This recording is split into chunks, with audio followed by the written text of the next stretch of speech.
You're watching Twin Tiers Sunday with Leanne DeRosa.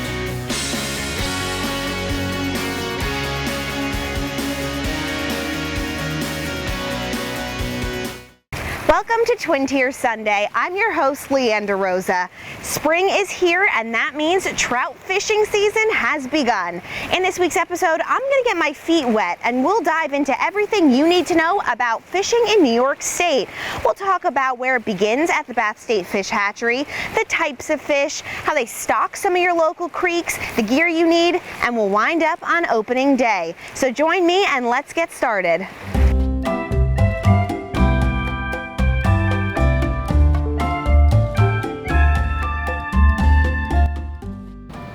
It all has to begin somewhere, and for most of it in New York State, it starts here at the Bath State Fish Hatchery. I'm here with Kenna Osika. Thanks for joining me today. Now tell me, what happens here? You know, we have ponds behind us that have different types of trout swimming around.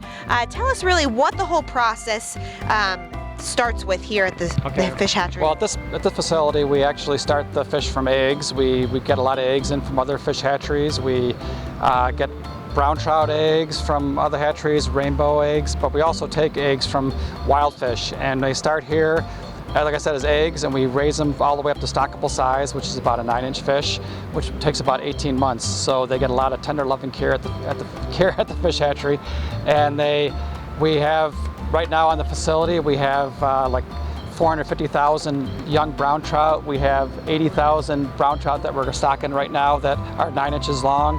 We have lake trout that we're stocking in the Finger Lakes within the next couple of weeks. We have wild rainbows that are going into the Finger Lakes tributaries for people to catch in the upcoming years. And we have some rainbow trout that we stock like in Eldridge Lake and Park Station Pond for the local people to enjoy. Awesome. Now, from egg to fish that's heading into some of the creeks you like to fish, how long does that process take? It takes from the egg to the stockable size about 18 months.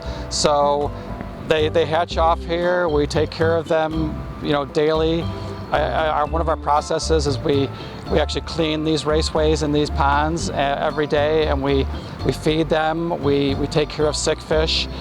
We actually have to monitor the water supply. We have to monitor the oxygen in the water. So they get a lot of good care here, and we supply fish to, like I said, the Finger Lakes. We do Steuben County, Schuyler County, Chemung County. We do all the way to Binghamton. We do a lot of the Finger Lakes as well. Plus we supply fish for other hatcheries. So like a lot of our lake trout go to Lake Champlain as well, and some of our rainbows go to areas like the Genesee River.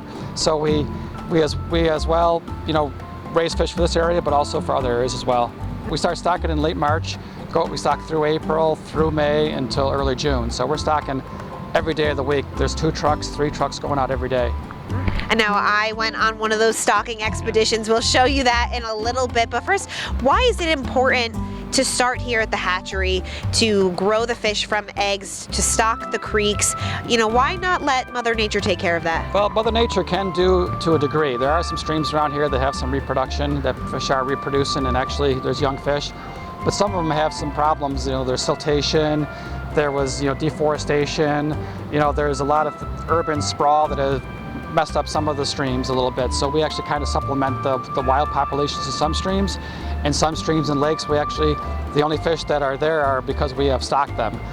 There's some holdover fish. So we actually we provide a nice recreational fishery in areas that there normally wouldn't be because of what we've done over the years. There's like I said, there's some, like the Cohocton River. Some of those rivers have really good reproduction.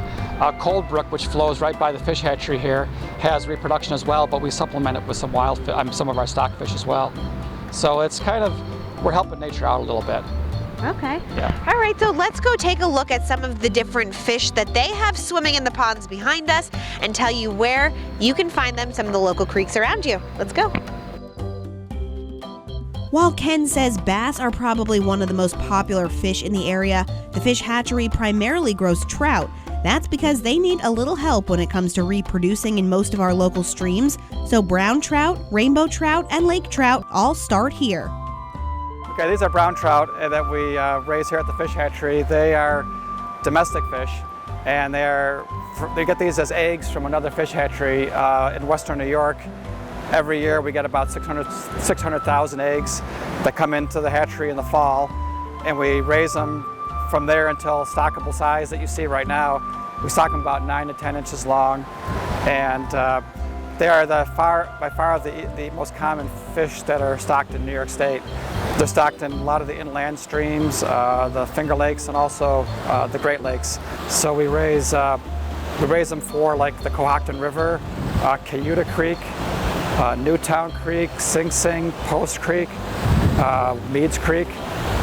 Most of these streams will be stocked before April 1st. And they're very adaptable to all types of conditions. That's why they're so popular. They can take warmer water, more polluted water, more so than the brook trout that were native to this area many, many years ago. They're very adaptable fish. They reproduce in the streams.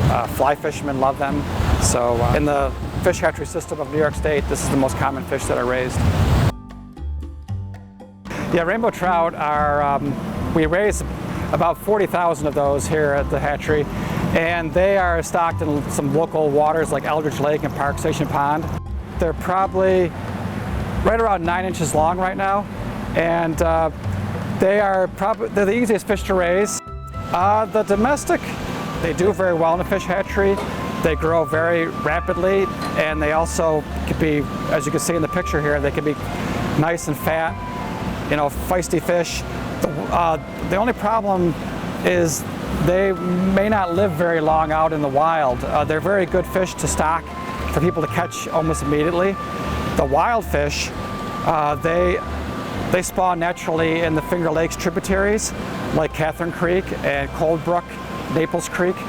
And we actually take eggs from those fish as they spawn in Cayuga Inlet over in Ithaca. And those fish will actually adapt very well to the wild conditions. They will live longer out in the wild, and they will reproduce out there as well. The domestic fish will reproduce as well, but we mostly raise these just for people to catch immediately and to have a fun time. Whereas the wild fish, we actually put them out there to grow, to go back into the Finger Lakes to grow to 5, 6, 7, 8 pounds, and then that spawn in the spring. So come April 1st, people will be out there fishing for them in all these different streams, like I said, Catherine Creek being the most popular. Lake trout, they're one of the native species to New York State, and the Bath Fish Hatchery is the only hatchery in New York State that actually raises this Finger Lake strain. We raise this strain and we stock them in a lot of the Finger Lakes, Canandaigua, Seneca, Cayuga, Owasco. We do not stock Cayuga Lake. Cayuga Lake has enough wild fish that doesn't need to be stocked. But these are taken from wild fish that spawn in the near Taconic Falls State Park in Cayuga Lake. And they take the eggs over there, we bring them over here to the fish hatchery, we hatch them off, and we stock, and we raise them, until we stock them in the fall and the spring. And speaking of stocking, when the fish are all grown up, it's time to head out into the wild.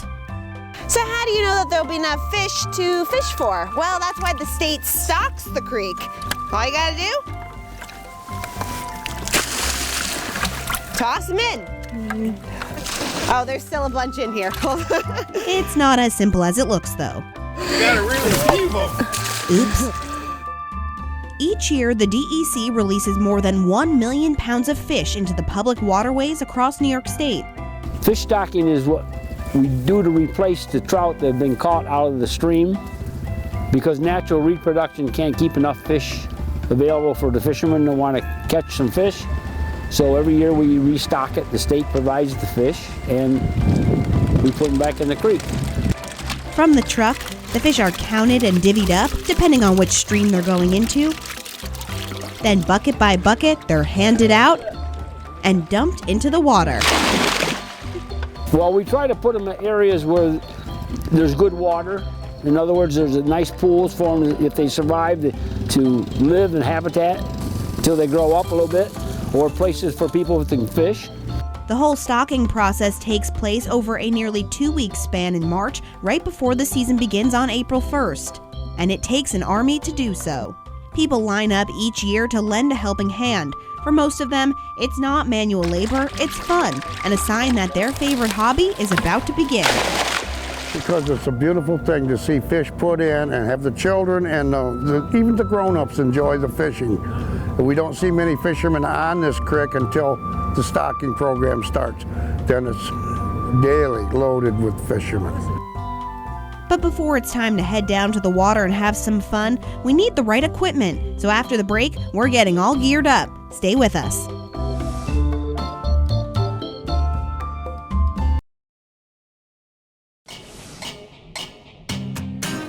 Welcome back. Now that the fish are in the water, it's time for us to gear up so we can head out fishing. I'm here at Catherine Valley Outfitters with owner Sean Horahan. Thanks for helping me out today. Thank you. So now, what are some of the necessities when, for me, I don't have any fishing gear, I don't know about fishing, and I want to head out there? What do I need? I figured probably one of the most common objects is the fishing rod. So tell me about the fishing rods. Are there different types of rods for different types of fishing? Yeah, I mean, there's a couple different fishing rods. You've got a spinning rod, there's casting rods, fly rods, there's trolling rods, so it just depends on what you're fishing for. Okay, and now thinner rods versus thicker rods again. How do you know if you're just going to head out to the creek to do some trout fishing? What should you look for in a rod? Well, it varies. I mean, if you're going to be fishing out here, possibly you want to go, with a light or maybe a medium light rod. It just, again, it depends on, the size of fish that you're fishing for. If you're fishing for panfish, you want to use maybe a light rod or an ultralight. If you're out on lake trolling, there's heavier rods that you can use. They're species specific for what you're fishing for. Okay, and now obviously there's a lot of accessories that go with the fishing rod. Let's go take a look at some of those. We need fishing line, tackle, bait. Tell me more. For the fishing rod, you need fishing line. There's different colors and different strengths depending on the fish you're going after. 4-pound test versus a little bit heavier 10-pound test. 10-pound test, the higher number is a little bit stronger. So 10-pound, 8-pound tests, you want to use for bigger fish. Again, it's all fish specific on what you're fishing for. If you're fishing for panfish, you want to use a little bit lighter line, whether it be 4-pound or 6-pound test. A lot of guys that fish around here will be using the 8 or 10-pound or even 12-pound test in the creek. Then you have the sinkers. Sinkers are basically used to add a little bit of weight to the line, so that way it enables the fishermen to cast their line out a little farther, or if you're fishing in moving water, it allows you to get your line down and stay below the surface of the water. Okay, so next are the hooks, and it looks like there are a lot of different types. So tell me, how do you know which one to choose? Well, it depends again on what you're fishing for. If you're fishing trout season, typically the fishermen in this area like to use egg hooks. Well, we've got egg hooks in a couple different sizes and colors. We have the Eagle Claw laser sharp hooks. We've got them in gold and red and nickel. Again, the color is just preference for fishermen. If they, some fishermen like a certain color hook over another.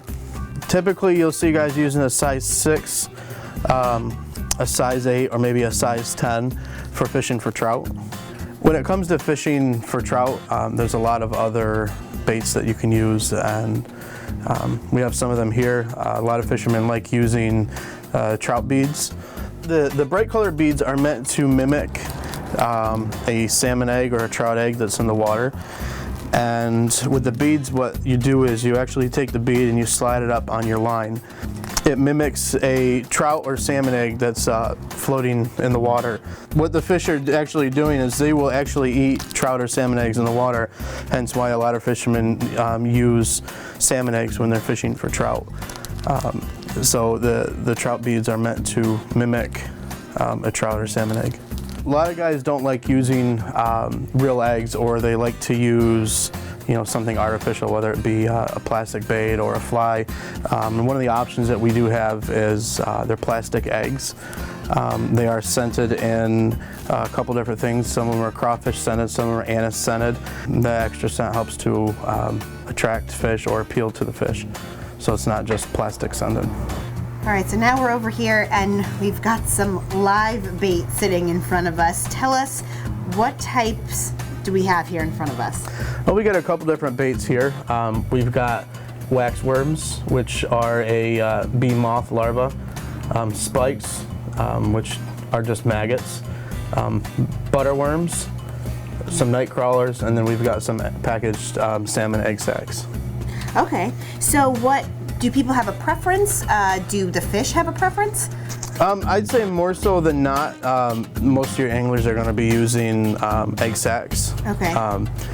But again, you know, you have a lot of other options as far as live bait, and you'll see other fishermen using different different baits. Again, it's personal preference. So now that we have all our gear, let's talk regulations. There are some rules that you need to follow when you're heading out. Let's talk about Catherine Creek. What are some of the things that fishermen need to follow when they're out there on opening day and throughout the whole season? Well, as far as the season goes, the season opens on April 1st. It runs until December 31st. A couple things to keep in mind. You can't use treble hooks on the creek. It's single hook only. On Catherine Creek, you can't use live minnows. You can only use dead or salted minnows. You're only allowed to keep one rainbow a day, and you're allowed 3 trout a day. And the minimum length is 15 inches on trout and landlocked salmon. Okay. Now, do people come around and really enforce these rules on opening day if it's super busy, or even the first weekend of the season? How do people regulate that? Well, there will be DEC officers out. A lot of times they're out in uniform. Sometimes you'll see them out. And they'll be out in plain clothes, and you only recognize them maybe after they've caught somebody for violating a fishing regulation. Okay, so they are checking. And why is that important, really, to manage the creeks around here? Well, it helps to maintain the fish population and to help ensure that maybe an angler isn't keeping more fish than they're maybe supposed to, making sure that they're not using treble hooks, so they're not hurting the fish maybe anymore. Snagging is illegal. And a lot of times you maybe accidentally hook a fish in a fin or in the side or something, and you can't keep that fish. That fish has to be put back if it wasn't caught legally. Okay. So now if people do want some more information, where can they head? Where's the best place to find a list of some of these rules and regulations for all the surrounding creeks in our area? You can find all the information on the DEC's website. We're also in Region 8, so you can always contact Region 8 DEC office in Avon, New York. Okay. And now you do need a license, is that right? Correct. Okay, so don't get caught without a license. It's really simple. Here's how you can get a license. The best place to start is the New York State Department of Environmental Conservation website. You can get a license right online. Just create an account and fill in all the necessary information. Or you can also call or look up a license issuing agent location near you. A one-day pass starts around $5. There are also 7-day passes and annual passes. And once you have a license, you're good to go. So get ready, we're about to head out and check out the creeks. Join me right after the break.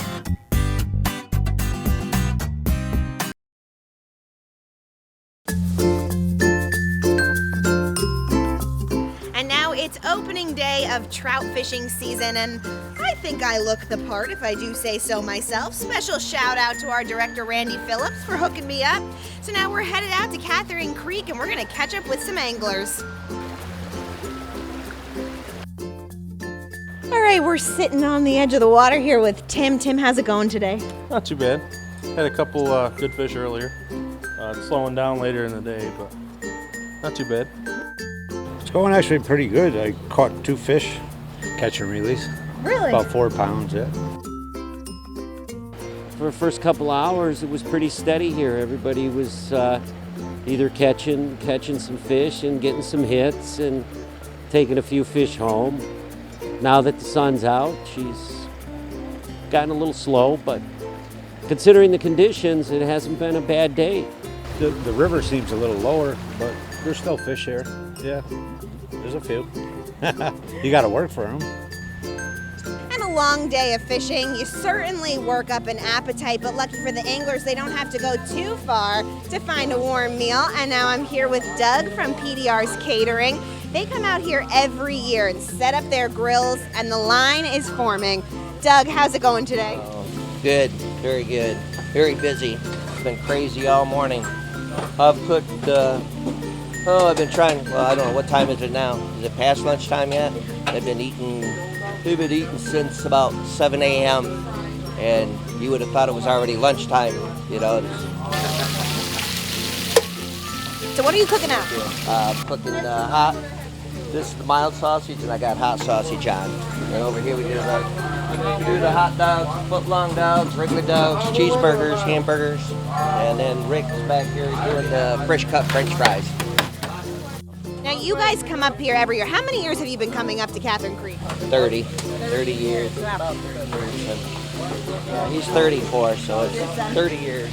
Now what do you love about it? What's your favorite part about being here on opening day with all the action?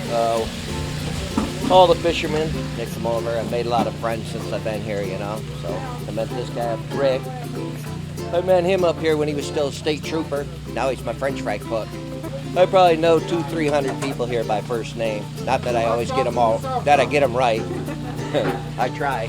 And now the fishermen, the anglers, what's their reaction when they come up and see you guys every year and get your food? They complain I'm not here early enough, that they can't wait to get here to have a hot sausage sandwich. Now tell me, just why do you love fishing overall? What brings you out here on opening day right from the start? We've always done it all my life. My grandpa was a big fisherman. Just kind of a family thing. Get you out of the house, and it's in the fresh air. It's the best thing you can do. Get away from it all. And if you got a problem, they go away. Well, I've always liked fly fishing, and it's really cool to see a trout come up and hit the fly that you make yourself. So it's always been cool to see. Well, you know, I get together with the same group of guys. We come out here and, you know, give each other a little hard time and enjoy a little fishing. And, you know, some years we catch a lot, other years we don't, but it's still nice and relaxing, you know, to me, myself, to get out of the woods and sit near a stream. Fishing is a really cool experience. You get different types, different feels for it. It's always great to get a nice big one. I personally like to do more bass fishing, and I'm part of a Bass Masters club during my school. I just love it, outdoors. Just something, you know, to do with my family, and it's just they've been doing it, so I figured I might as well keep doing it, and so on and so forth. Oh, I've been fishing since I've been, you know, 12 years old. I've been fishing as long as I can remember. And what's your fondest memory? Well, I caught a huge bass one time, and my cousin had to wade out halfway into the pond to get it untangled for me. Catching my beautiful one down in Vanetton, the one I had mounted. Yeah. What kind of fish was that? He was a brown trout, 29 inches I had mounted. Mine would be catching a nice sized carp. We got it right in our pond when we first moved to where we were. And that was pretty cool, feeling how it felt on the pole and then getting it on shore. Salmon fishing up in Pulaski. Yeah, October's the best time of year there. Ice fishing with my grandpa, probably. He got a big kick out of me being afraid of the ice. We've got 3 generations. We've been coming out. I've been coming out here like 12 years. It's just a family tradition. So I raise my own trout, and we bring the grandkids up there and let the kids catch the trout. And, you know, it's fun for me to catch them, but seeing a little 5-year-old catch a fish is something to see.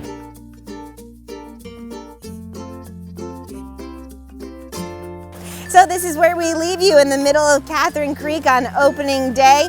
And now what I've learned today is it's all just about having fun. Whether you catch a fish or not, just get out there and spend some time with your friends and family. You've got plenty of time. Trout season lasts until October 15th. So I'm gonna go cast and try it for myself. We'll see you next time.